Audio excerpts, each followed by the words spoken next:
இப்போ இன்னைக்கு காலையில் வந்த செய்தி என்னன்னா, சபரீசன் அவர்கள், ஸ்டாலின் அவர்களுடைய மருமகன் திரு சபரீசன் அவர்கள் ஒரு வழக்கறிஞர் notice, legal notice, lawyer notice அமைச்சிருக்காராம் ஆதவ அர்ஜுனாவுக்கும் நிர்மல்குமாருக்கும். ஏன்னா சிடிஆர் நிர்மல்குமார் வந்து இந்த மின்துறையில எப்படியெல்லாம் ஊழல் நடந்தது அப்படின்னு அவர் விவரமா பேசியிருந்தார். திமுக ஆட்சியை விமர்சித்து அவர்கள் லஞ்சம் வாங்கினார்கள், லஞ்சம் வாங்காம எதுவுமே அங்க நடக்கல, நிறைய பேசியிருந்தார். ஆதவ அர்ஜுனா அவர்களும் இப்ப நம்ம பேசுன மாதிரி பேசியிருந்தார். இதனால இவங்க 2 பேருக்கும் அவர் நோட்டீஸ் விட்டுருக்காங்க. சபரீசன் நிர்மல்குமாருக்கும் ஆதவ அர்ஜுனாவுக்கும் நோட்டீஸ் இருக்கு. நோட்டீஸ் காப்பி கூட என்கிட்ட இருக்கு, எனக்கு வந்திருக்கு. நோட்டீஸ் விடுறது ஒரு வழக்கமான ஒரு ஃபார்மாலிட்டி தான். நார்மலாகவே நம்ம பார்த்தீங்கன்னா வந்து தமிழக அரசியல் பத்திரிகை 15-18 வருஷத்துக்கு மேலே நடத்தணும்.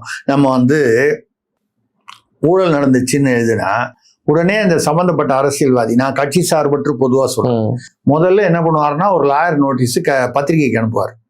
பப்ளிஷர், எடிட்டர் எல்லாம் போட்டு, நிருபர் எல்லார் பேரும் போட்டு.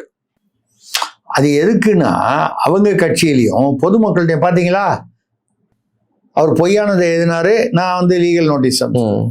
இப்படிதான் வந்து அந்த மாதிரி மணல் கடத்தல் போது ஒரு அரசியல்வாதி வந்து எழுதணும் அவரை பத்தி.